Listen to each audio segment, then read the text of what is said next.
المدرسه الابتدائيه وانا مسيطر تماما على الاذاعه المدرسيه، وكانت ابله سهير مدرسه الالعاب ساعتها شجعني جدا على ده.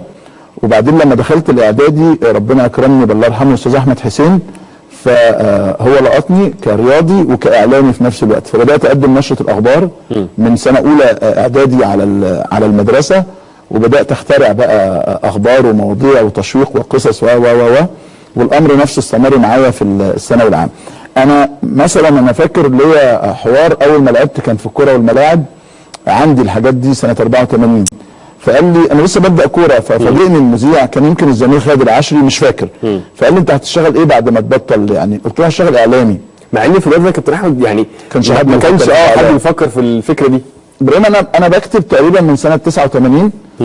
كتبت في جريده الامه اللي كان صاحبها الله يرحمه الحاج احمد صباح اللي كان عنده طربوش، وبعدين كتبت في جريده الاحرار ربنا يديله الصحه زميلي العزيز وحيد حلمي هو اللي كان بيخليني اكتب في الاحرار. وبعد كده كتبت في الوفد لسنوات طويله جدا تقريبا من سنه 89 او قبلها.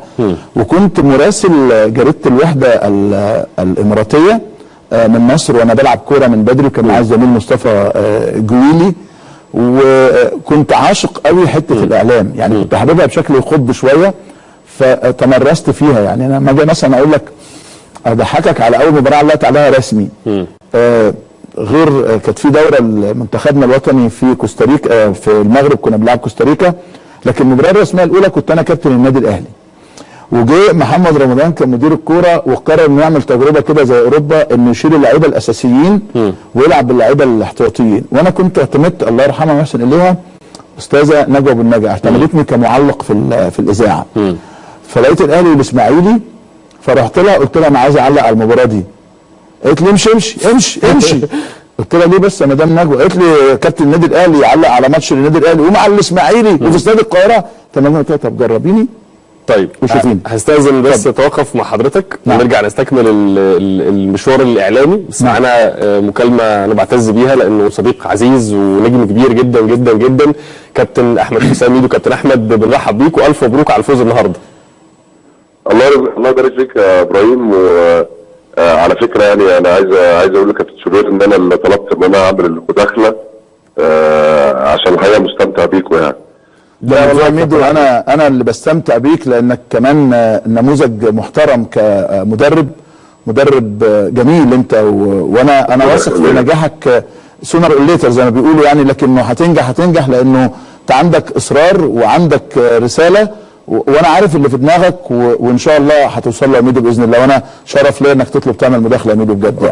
ربنا يخليك. انا عايز طبعا ابراهيم احيي احمد شوبير الاعلامي قبل اي حاجه، لان انا بالنسبه لي احمد شوبير مدرسه في الاعلام طبعا.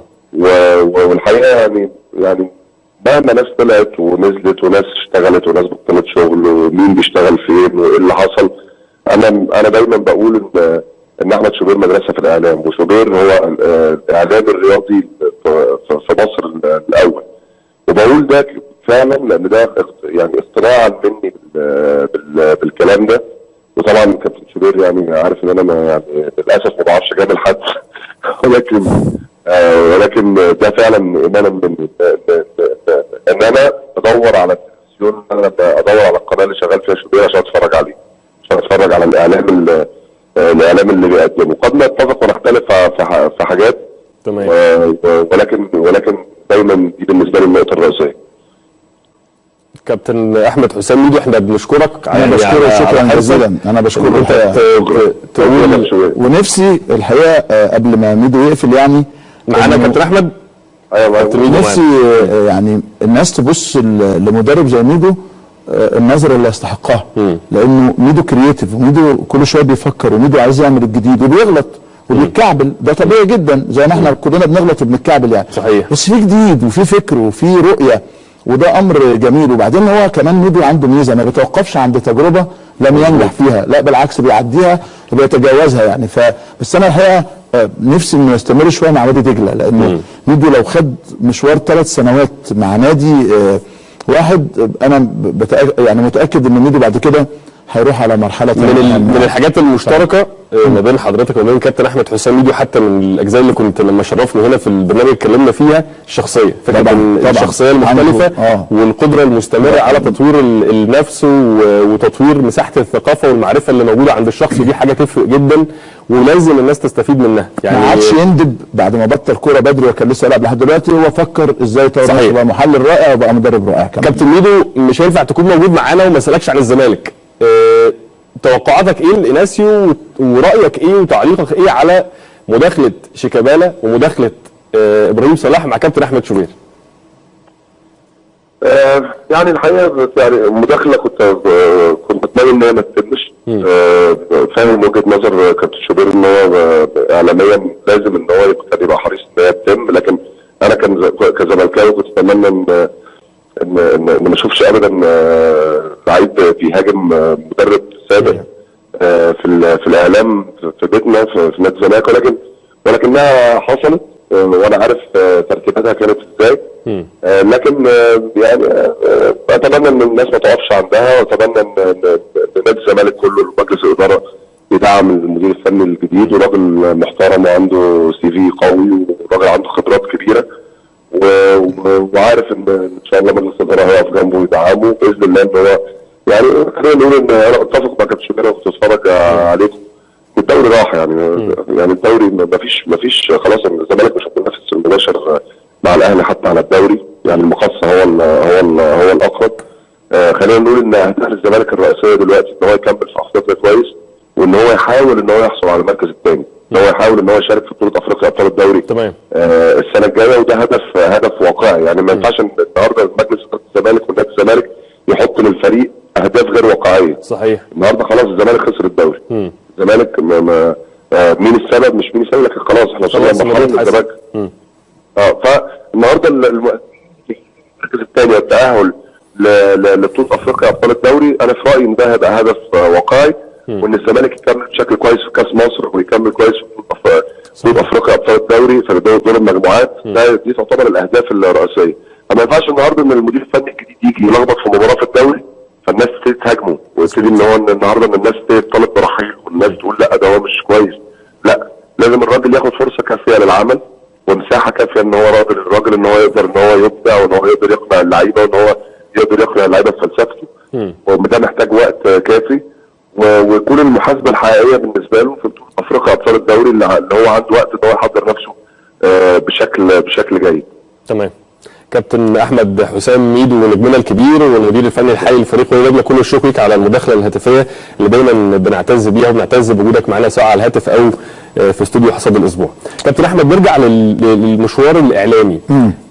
احمد شوبير نجم الكبير جدا جدا جدا، كابتن منتخب مصر، كابتن النادي الاهلي، بيبتدي في برنامج اسمه مرحبا في القناه السادسه. صحيح، بس بدات المعلق الاول في الاذاعه، اذاعه شباب الرياضه، ودي صاحبه الفضل الاكبر عليا. يعني دايما ما انساش دور الاستاذ حمدي الكنيسي، استاذه نجا بالنجا لها دور الاعظم الحقيقه في حياتي، لانها وافقت ساعتها ان انا اذيع ماتش الاهلي والاسماعيلي، وربنا كرمني وبدات انطلاقه كنت بعلق وانا بلعب. وده على فكره خلاني لما جيت اخد قرار اعتزال ما ترددتش، لانه حسيت ان الدنيا دي حاجه موجوده.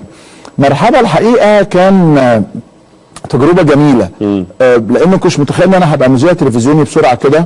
وكان عندنا قناه 6 في طنطا كانت لسه شابه كده فتيه، وكانت القناه الاقليميه دي عامله شغل كده لسه طالعه في القناه الرابعه لو تفتكر، علاء وحيد عامل شغل حلو قوي في الاسماعيليه، وكان زملائنا في اسكندريه عاصم زغلول كان عامل في القناه ال5 شغل جميل قوي، والدنيا كانت ماشيه بشكل حلو يعني. فانا كلمنا الله يرحمه استاذ نائب حسام عوض، وحسام كان صاحبي قوي، قال لي يا دي احمد، قلت له نعم. قال لي مش عايز تبقى مذيع في التلفزيون؟ قلت له عايز. قال لي طب عايزك تيجي تعمل برنامج عندنا في القناه ال6.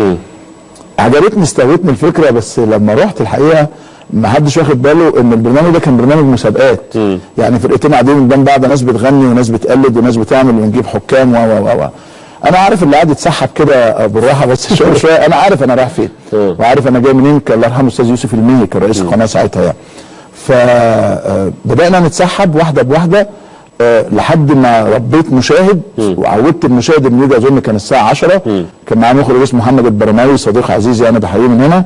قلت له يا محمد ما تيجي نغير الليله دي، احنا عايزين نطلع هوا وعايزين نعمله كوره يعني. فوافقني. بعدين جه الاستاذ عادل معاطي رئيس للقناه ساعدني قوي، وجه الاستاذ ابراهيم العراقي رئيس اتحاد اذاعه التلفزيون برضه رئيس للقناه، تناضى عليها ناس كتيره جدا يعني. فبداوا يقتنعوا بالافكار وبدانا نشتغل بشكل كويس قوي. وبدا البرنامج الحقيقه كل الضيوف كانوا بيجوا لي طنطا.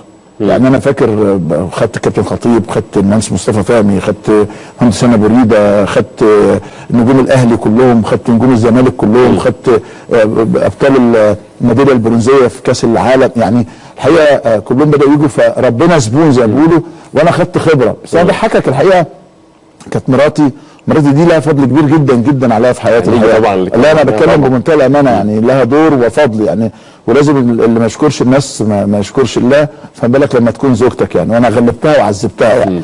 ف انا فاكر كنت باخد في الحلقه 50 جنيه. وكنت ساعتها بفول ب 35 جنيه. وكان بيبقى معايا ضيفين، فكنت بعشيهم ب 50 جنيه. والله العظيم. واجيب لهم علبه حلويات، العلبه اظن ب 20 جنيه، فكانت الحلقه بتكلفنا حوالي 130 جنيه. قلت له والله حلو اللي كسبناه ماتش الاعتزال هنصرفه. قلت له ده اللي هيفرق معانا جدا في المستقبل ان شاء الله. بدات بقى جه الدكتور احمد بهجت، وبدات قصه دريم، وبدات قصه نجاح انا معتز بيها جدا.